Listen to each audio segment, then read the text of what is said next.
शाम्भवी चन्द्रमौळिरबला कर्णा उमा पार्वती काली हैमवती शिवा त्रिनयनी कात्यायनी भैरवी सावित्री नवयौवना शुभकरी साम्राज्यलक्ष्मी प्रदा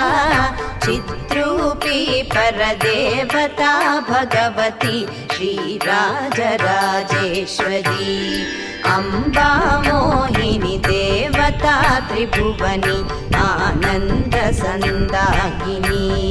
वाणी पल्लव पाणि वेणुमुरळी गानप्रिया लोलिनी